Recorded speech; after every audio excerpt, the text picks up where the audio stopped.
परम पूज्य गुरुदेव माता जी को नमन।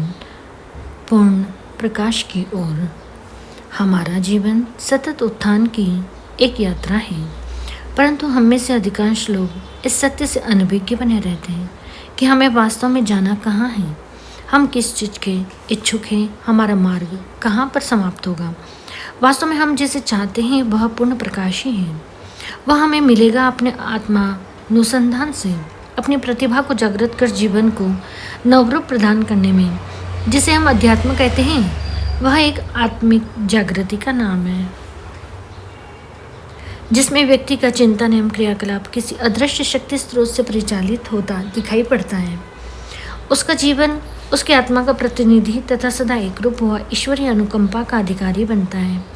ऐसा व्यक्ति अपने भीतर की देवी उमंग को गतिशील करने हेतु उसे ही अपना उपकरण तथा साथी बनाता है। वह ईश्वर ही उसके सभी क्रियाकलापों का अभिन्न अंग तथा एक मार्गदर्शक के रूप में कार्य करते हैं। जिसने ईश्वर को अपने सत्ता को सौंप दिया, उसे किसी बात की चिंता करने की आवश्यकता नहीं रह जाती है।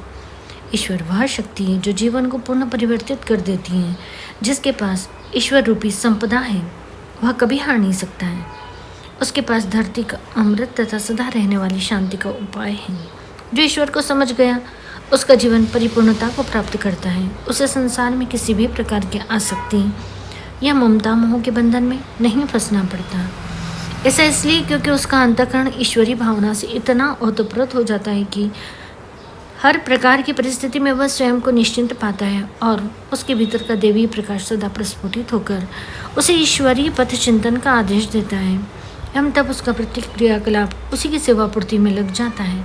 ऐसा करने वाला कभी घाटे में नहीं रह सकता है, क्योंकि जिस शक्ति से वह परिचालित है वह अत्यंत ही महान है। उसके आभा का दर्शन करने के लिए उसे योग्य अंतःकरण की आवश्यकता है। ईश्वर वह अग्निपुंज है जो यदि एक बार किसी के भीतर प्रवेश कर जाए तो सभी कषाय क्लेशों को जलाकर उसके आत्मा को प्रकाशित कर देता है। वह निर्विकार हुआ एकमात्र अपने स्रोत से जुड़ने की अभिलाषा के साथ चल पड़ता है। यही ईश्वरीय विधान है। उस पथ पर चले जिससे कि परमात्मा की प्राप्ति होती हो। यदि हमारा जीवन किसी प्रकार उसकी दिशा में नहीं बढ़ पा रहा है तो यह अत्यंत ही दुर्भाग्य का विषय है, क्योंकि जिसकी आत्मा उसके संसर्ग से अभिदीप्त नहीं हुई है वह मात्र संसार के झंझावातों से ही स्वयं को परिचालित कर रहा है। उसके भीतर की यथार्थता या सौंदर्य की उपस्थिति का उसे बोध नहीं है। वह अपनी आत्मचेतना से अनभिज्ञ तथा ऐसा व्यक्ति कभी भी जीवन में वास्तविक उत्थान को प्राप्त नहीं करता है जब तक हम उसे नहीं समझ लेते हैं, जो कि हमारे सभी क्रियाकलापों का आधार है, जिससे हमारी चेतना प्रेरित एवं अभिसंचालित होती है तथा जो जीवन में धन्यता का विषय है। तब तक किसी भी प्रकार की प्रगति या उत्कर्ष का मार्ग प्रशस्त नहीं हो सकता है। हमें यह समझना होगा कि पूर्ण प्रकाश किसी अदृश्य लोक की घटना नहीं, बल्कि हमारे ही भीतर की वह क्रांति है जिसके बाद जीवन नवरूप को प्राप्त करता है। हर प्रकार के व्याधि विकार से परे एक निष्ठ ही हो ईश्वर की सेवा में तत्पर खड़ा दिखाई देता है।